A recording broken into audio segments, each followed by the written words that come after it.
Oke, masih dengan Profesor Kardus, tak berjasa tapi genius. Ya, konsep pencarian sumber daya energi terbarukan pasti akan terus digalakkan oleh umat manusia. Bagaimana tidak? Pasalnya, kondisi bumi kita saat ini makin memprihatinkan.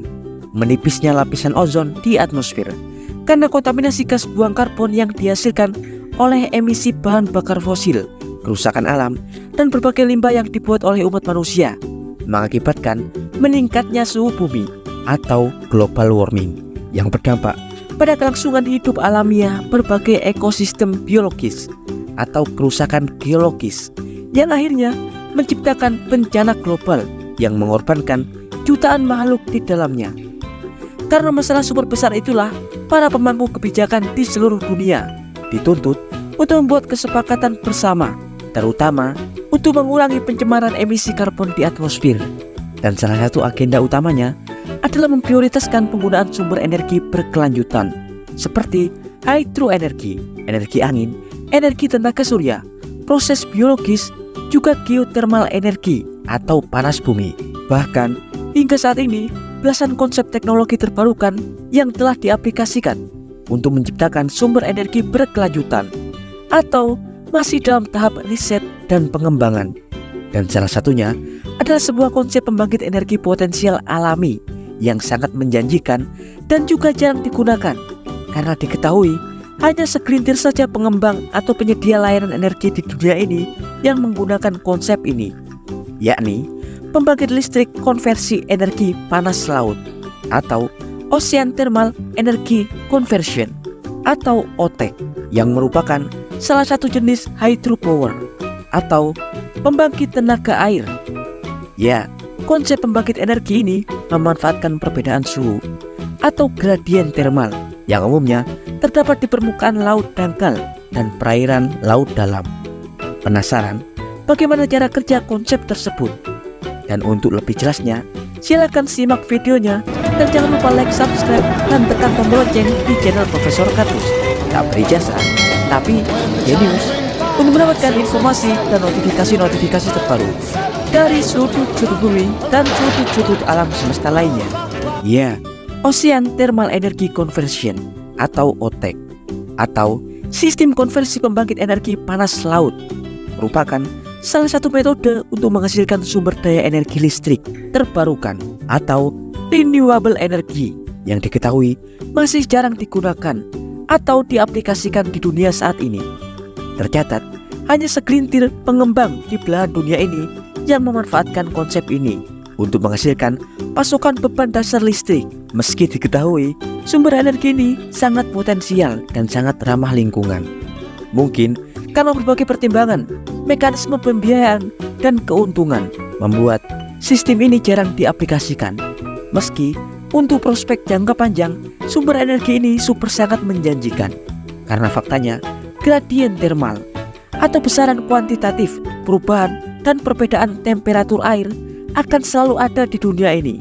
Selama matahari kita masih bersinar, perbedaan suhu panas laut pasti akan terbentuk, terutama di wilayah-wilayah perairan di zona khatulistiwa seperti di perairan Indonesia. Ya, sistem konversi energi panas laut atau OTEC merupakan konsep energi terbarukan yang memanfaatkan perbedaan suhu alami di lautan untuk menghasilkan energi listrik.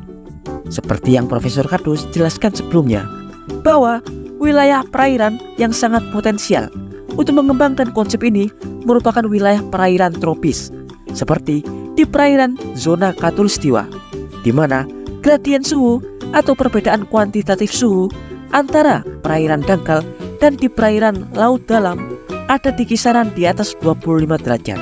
Karena umumnya teknologi konversi energi panas laut atau OTEC akan memanfaatkan fluida dingin dari air laut dalam di suhu sekitar 5 derajat Celcius dan juga menggunakan fluida hangat dari air laut permukaan yang bersuhu antara 25 hingga 30 derajat Celcius. Teknologi ini memerlukan perbedaan suhu minimal 20 derajat Celcius antara air permukaan dan air laut dalam agar sistem ini dapat bekerja.